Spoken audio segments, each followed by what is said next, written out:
A nona edição do Seminário de Engenharia de Fundações Especiais e Geotecnia, o CEF9, aconteceu em São Paulo, entre os dias 4 e 6 de junho. Organizado pela ABEF, a Associação Brasileira de Empresas de Engenharia de Fundações e Geotecnia, o evento reuniu profissionais e empresas do setor para debater as melhores práticas. A ABEG foi uma das apoiadoras do evento. Eu estou aqui com o Ilan Gottlieb, ele é presidente da ABEG e é também sócio da MGA Consultores de Solos. Ilan, estamos aqui na nona edição do CEF e a ABEG apoia o evento desde a primeira, né? Qual que é a importância da ABEG estar presente num evento como esse? A importância, a meu ver, é o seguinte, esse é um evento que congrega basicamente a indústria da engenharia de fundações e geotecnia e bem ou mal nós fazemos parte dessa cadeia. Como projetistas, a gente faz projetos de serviços e execuções dos serviços que essas pessoas associadas da ABEF e participantes do CEF executam. Então, essa proximidade é muito importante para eles verem as nossas demandas e principalmente a gente ver as novidades que eles têm para oferecer e isso a gente poder incluir nos nossos projetos, né? Nessa edição especificamente, como foi a participação da ABEG? A ABEG participou desde o início, né? Desde a concepção do evento. Conta um pouquinho. Normalmente a participação da ABEG é desde o começo da organização do evento. Então tem uma comissão organizadora, sempre tem um membro da ABEG, normalmente eles pegam o presidente, se não, pega algum outro membro também. E desde a parte da concepção. E depois na parte, normalmente, da comissão técnica, eles sempre colocaram gente da ABEG também. Então, dessa vez o Fred foi o presidente da comissão técnica, nas versões passadas, acho que duas anteriores, foi o professor Jarbas Militiski, que é da ABEG. Quer dizer, eles tentam dar para nós essa parte mais da técnica, né, da avaliação de trabalhos e tudo mais, mas a gente, bem ou mal, participa de toda a organização com eles, né? Uhum. E nessa edição, hoje já é o segundo dia de evento, né? Então já teve vários debates. O que você destacaria de temas principais ou mais interessantes que você percebeu até agora? Olha, teve duas palestras internacionais que foram muito interessantes, especialmente a de hoje. O engenheiro Franz da Bauer, ele trouxe basicamente o que tem de mais moderno na área de paredes de diafragma, que é um dos serviços que a gente projeta e a turma da ABEF executa, foi muito interessante. Ontem, na primeira palestra que teve, foi do professor Maffei também, foi muito interessante, o renivelamento dos prédios lá em Santos. Hoje acabamos de fazer uma mesa redonda de fundações, que foi legal. O Fred apresentou resultados de ensaios que ele fez nas obras dele. O Alessandro teve a oportunidade também de falar sobre outras maneiras de você fazer investigações e sempre tudo pensando na história de você conseguir prever e verificar recalques. Eu acho que a novidade está sendo isso.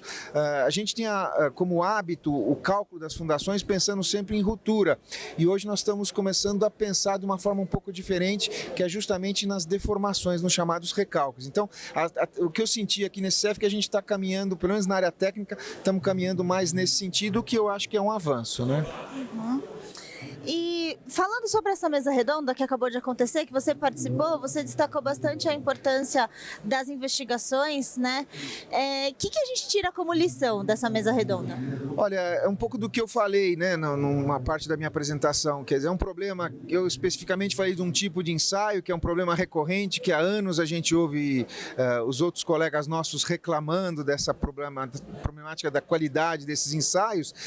O professor Jarbas, inclusive, fez uma intervenção reforçando isso que a gente tinha falado, e a gente vê que, principalmente o que o Alessandro trouxe, quer dizer, existem outras opções de ensaios que a gente pode começar a utilizar justamente para suprir essas deficiências dos ensaios que a gente tem feito até hoje. A gente sempre esbarra numa questão de custos, né? Os nossos clientes são muito refratários a você pedir coisas novas que gerem algum tipo de custo, e eu acho que cabe a nós, né, como a ABEG, começar a mudar um pouco essa cultura, fazer um pouco mais de pressão no bom sentido para os nossos clientes, para eles entenderem que é um bem, na verdade é um investimento e não um gasto, um custo que eles vão ter no empreendimento deles. Eu acho que basicamente é isso que a gente pôde tirar dessa palestra de hoje. Ilan, voltando pro evento, estamos aqui no meio da feira, né, com vários participantes, várias empresas que estão apoiando o evento. Qual é a importância e o que você diria para essas empresas que estão aqui apoiando o CEF? Bom, primeiramente, é uma triste realidade a gente ver que essa feira, em relação às anteriores, ela encolheu, obviamente isso fruto da situação econômica que a gente vive hoje.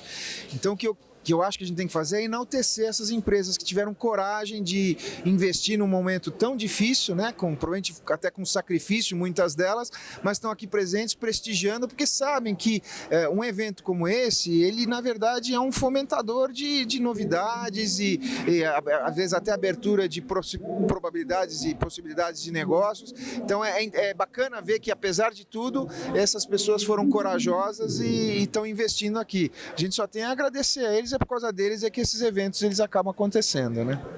Obrigada.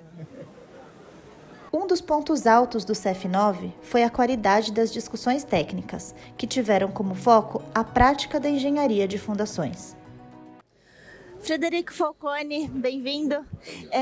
Ele é presidente da comissão técnica do CEF9 e é engenheiro da ZF Engenheiros Associados. Fred, como presidente da comissão técnica, eu queria que você falasse um pouquinho dos trabalhos. Quantos foram? Quais foram os temas principais? Bom, nós tivemos como temas principais sempre fundações, é um seminário de fundações, estabilidade de encosta, que é outro tema importante para a gente, tratamento de solos, melhoramento dos solos, né? Entre outros temas que foram abordados dentro do temático do CEF. Foram apresentados primeiramente mais de 200 resumos. Esses 200 resumos renderam mais de 100 artigos que foram apresentados aqui no seminário. Então, esses artigos versaram sobre vários assuntos, né, sobre todos esses temas, e nós demos uma ênfase, solicitamos que os autores dessem ênfase especial a casos de obra. Ou seja, aqueles assuntos que você tem na prática da engenharia de fundações e que, como você resolveu com soluções técnicas inovadoras ou novos métodos de cálculo ou novos equipamentos que foram utilizados para atingir os objetivos da obra. É esse. Então, a ideia era realmente debater a prática da engenharia de fundações. Sem dúvida, a importância do CEF é trazer para todos os participantes a prática da engenharia de fundações, as soluções que foram adotadas, os tipos de obras que foram feitos, e isso é muito importante para todos nós. É uma reciclagem, você aprende que tem novos equipamentos, ou que tem novas metodologias, ou novas maneiras de encarar os problemas, maneiras mais modernas, maneiras mais práticas e mais objetivas. Uhum. E, bom, como presidente da comissão e como membro da ABEG, como que você enxerga a importância desse tipo de seminário, de estar reunindo tantos profissionais e empresas para debater esses assuntos? É importantíssimo para a gente participar desses eventos. É uma reciclagem, é uma melhoria do seu conhecimento. Você adquire conhecimento, você recicla o seu conhecimento, você melhora o seu desempenho e você troca informações com profissionais do Brasil inteiro. Então você tem uma sinergia muito grande para você poder crescer o seu conhecimento, tanto profissional como pessoal, que tem muitas pessoas que você conhece só dos artigos ou de ouvir falar, e você tem a oportunidade de aqui conversar, tirar dúvida. É sempre um crescimento profissional. O que nós buscamos é esse, é o crescimento profissional e a da técnica da engenharia de fundações. Por isso eu acho fundamental e importante esses eventos de uma qualidade. Hoje você vê pelos artigos apresentados, pelas palestras, todos é de um nível excelente, tá? Aproveitando aí o gancho, você falou das palestras, do nível, o que você está achando de tudo isso, né? Já estamos aí na reta final do evento, como que você avalia esse CEF9? Eu avalio muito bem, foi além das expectativas nossas, porque nós estamos vivendo uma crise e, apesar da crise, a participação foi enorme. Nós temos mais de 400 participantes no evento, mostrando a pujança da engenharia de fundações e dos profissionais que nela trabalham. Então, acho isso fundamental e acho que foi muito proveitoso para todo mundo. Todo mundo que esteve aqui, espero que leve para casa, para os seus escritórios, a certeza de que nós fizemos o melhor e de que ele obteve o melhor aqui do CEF. Eu acho que essa é a mensagem que a gente queria passar e que cada vez mais a gente vai procurar fazer um evento técnico que possa contribuir para o crescimento profissional dos engenheiros, principalmente os mais novos. Perfeito, Fred. É isso. Obrigada. Obrigado a você. Muitos temas de interesse do setor foram discutidos ao longo dos 3 dias de evento. Um deles foi a execução de fundações para torres eólicas.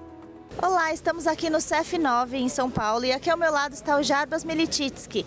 Ele é engenheiro geotécnico, professor aposentado, consultor independente, já foi presidente da BMS e é membro da ABEG. Jarbas, bom dia. Muito bom dia.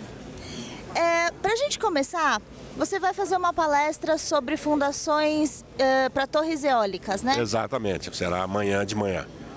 E falando nesse assunto, o Brasil tem um parque eólico que a capacidade é quase a capacidade de produção é quase de uma Itaipu já, né? Nesse momento, digamos assim, existe uma implementação de inúmeros parques, alguns na região sul do país, mas preponderantemente no Nordeste, e já forma, digamos assim, existe uma capacidade instalada significativa e a tendência é que essa capacidade aumente com o tempo. Existe então essa perspectiva de crescimento desse mercado? Sim, existe. Na realidade é extremamente importante essa questão da geração de energia de uma forma limpa, saudável, né, do ponto de vista ecológico. E uma das opções, além da questão fotovoltaica, ou seja, da energia solar, é certamente a energia eólica. Ela já é utilizada como fonte regular de energia no Brasil? Certamente. Existem regiões do país em que a questão, né, dos ventos é uma questão assim, relevante, porque existe uma dúvida, né, os leigos acham que não há uma constância de geração, mas na realidade, digamos, existe uma condição de vento mínimo para que aconteça a geração. Os aerogeradores são colocados em pontos estratégicos, em regiões estratégicas. Existe sempre um planejamento e um estudo anterior à implantação dos parques, no sentido do melhor aproveitamento. As torres os geradores são cada vez mais eficientes. Quando nós começamos, alguns anos atrás, as torres tinham 70 metros de altura. Hoje nós estamos fazendo projetos de fundações para torres com 120 metros de altura, com pás da ordem de 75 metros, e a geração por torre, por aerogerador, aumenta bastante. Existe uma diversidade de fornecedores de turbinas e essa não é, digamos assim, um modismo.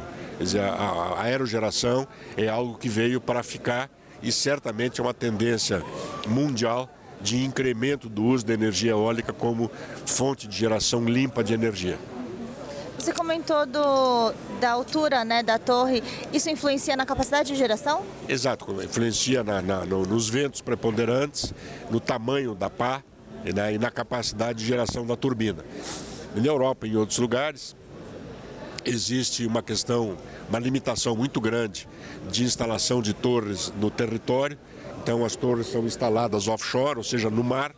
No Brasil, isso não chegou ainda. Nos Estados Unidos também, a maioria das torres são em terra.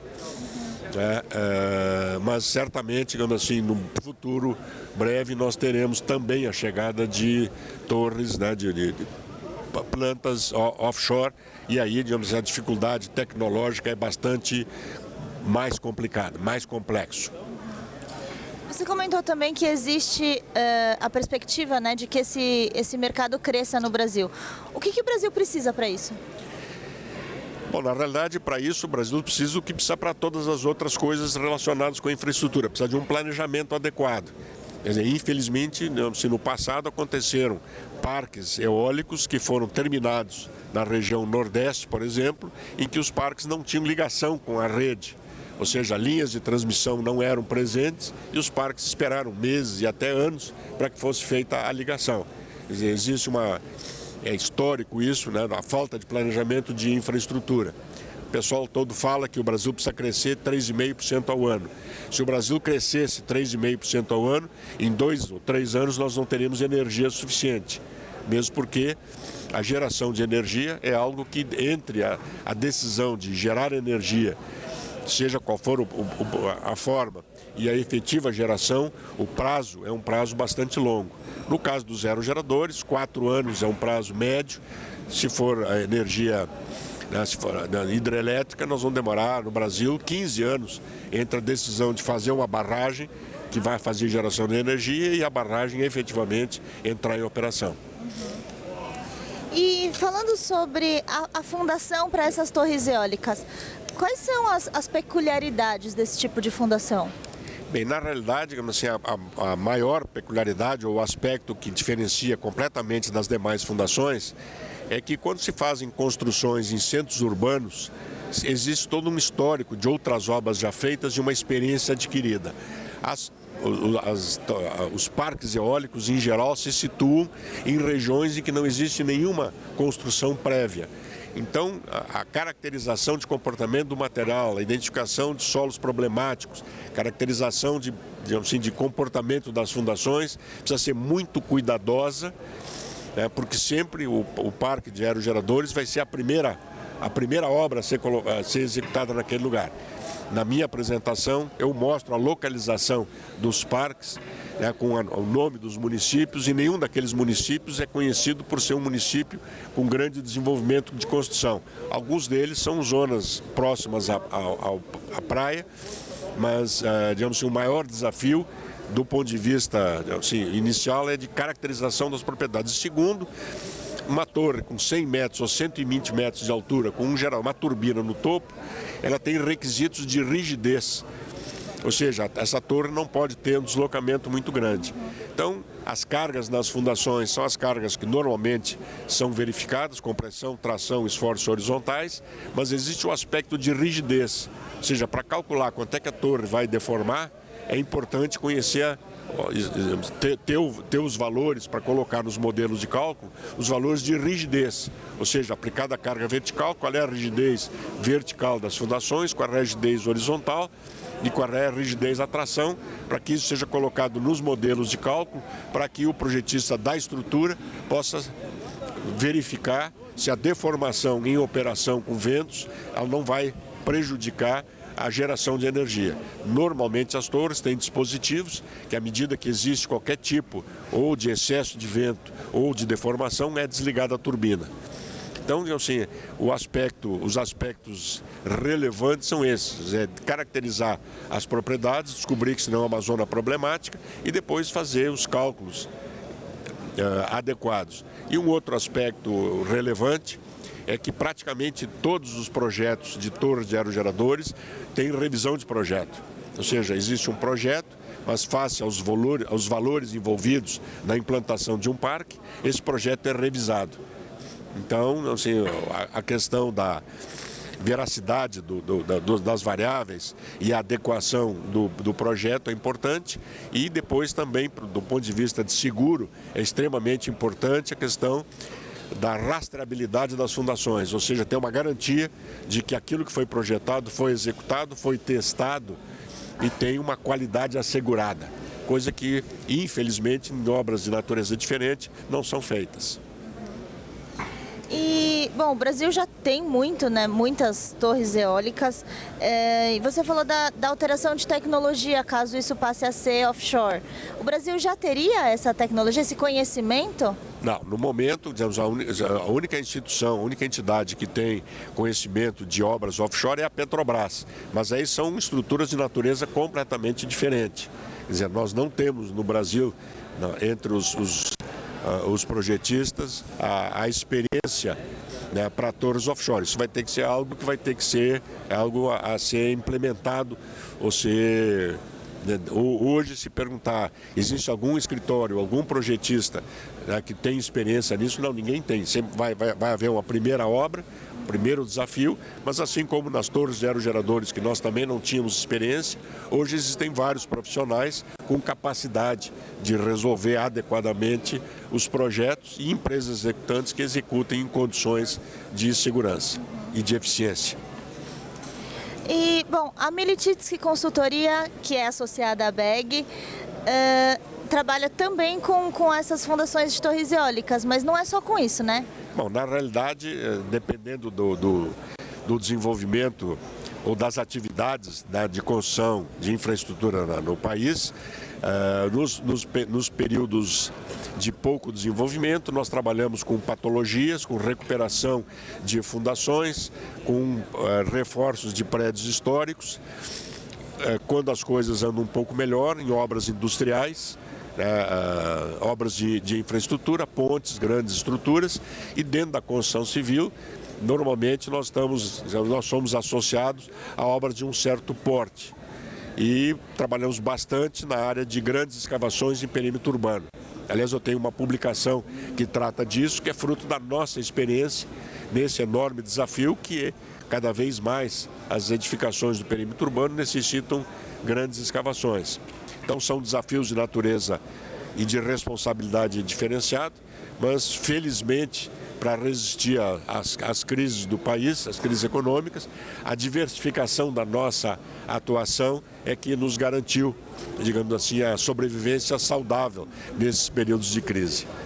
Essa publicação que você citou, você tem essa e tem uma também sobre fundações para torres eólicas, né? Na realidade, assim, as nossas publicações estão elas todas feitas na editora Oficina de Textos. A nossa primeira publicação foi Patologia das Fundações, junto com o professor Nilo e o professor Fernando. Ela já está em segunda, uma revisão já feita. Eu acho que é uma contribuição importante, porque além de mostrar o que acontece do ponto de vista de patologia das fundações, no final de cada capítulo nós colocamos os desafios para a melhoria, ou seja, indicando caminhos que precisam ser resolvidos para melhorar a qualidade, né, das fundações.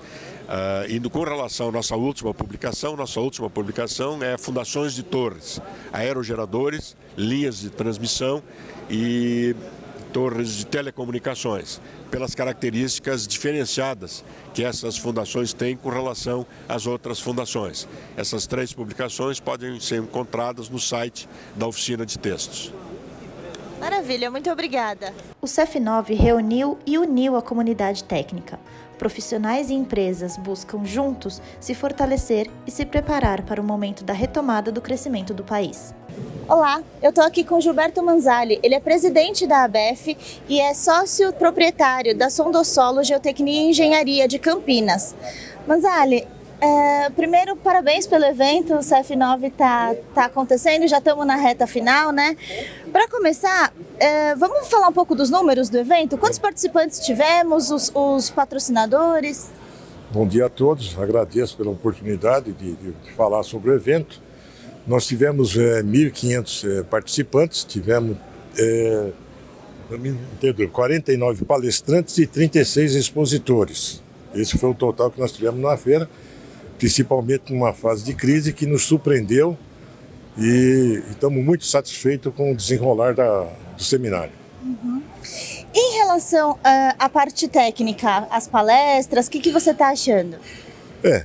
Nós tivemos aí o prazer de ter excelentes palestras sobre o tema fundações, que foi um dos focos que a gente está diferenciando das outras feiras e dos outros seminários. Então, nós estamos focando em casos reais de execução de fundações.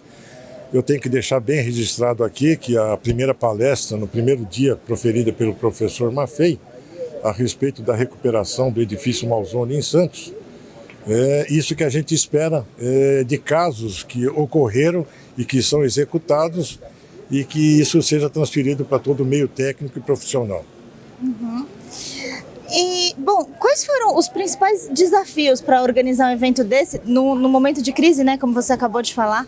Bom, eu vou ser sincero, foi uma luta, foi um desafio muito forte, nos deixou muito ansiosos, apreensivos, com uma responsabilidade muito grande e, para nossa surpresa, tivemos o apoio dos palestrantes, dos expositores e dos participantes que deram retorno, não aquele que normalmente foram nos outros, mas dentro da nossa realidade hoje de mercado, de a situação financeira do país, política, atingiu os objetivos e acho que a gente deu uma mensagem muito boa.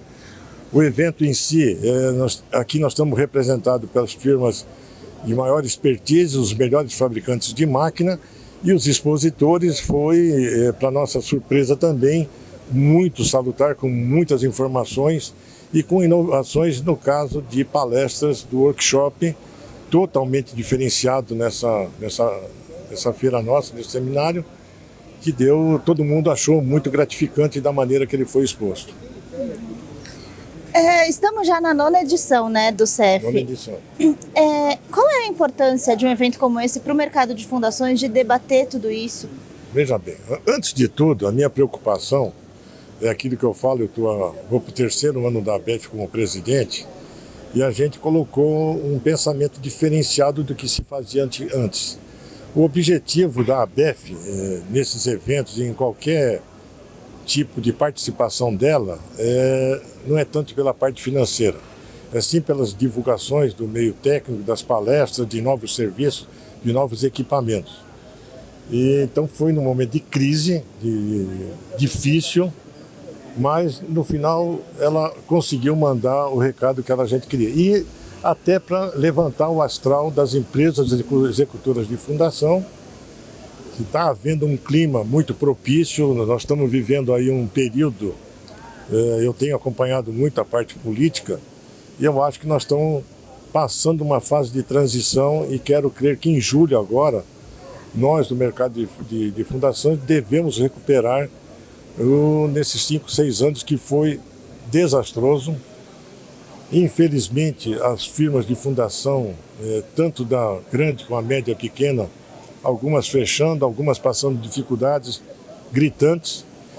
E o meu pensamento é o seguinte, é que todo mundo, independente de quem quer que seja associado ou não, que a gente volte a recuperar essas firmas, inclusive a minha participando junto, para que crie esse clima de parceiro, de companheirismo e poder dar o melhor que puder em termos de execução de fundações.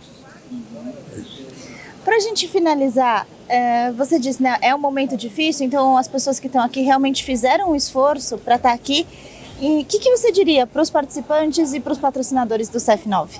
Bom, antes de tudo, eu só tenho a agradecer por acreditarem nisso que nós fizemos. E ontem, inclusive à tarde, eu não estive aqui, e eu tive muitos telefonemas, o pessoal muito gratificante, porque alguns que já estavam indo embora. E eu acho que a mensagem foi dada, houve um clima de união, de confraternização, de respeito, de ética e de amizade, que é o mais importante. O que eu costumo falar hoje, eu acho que serve para tudo.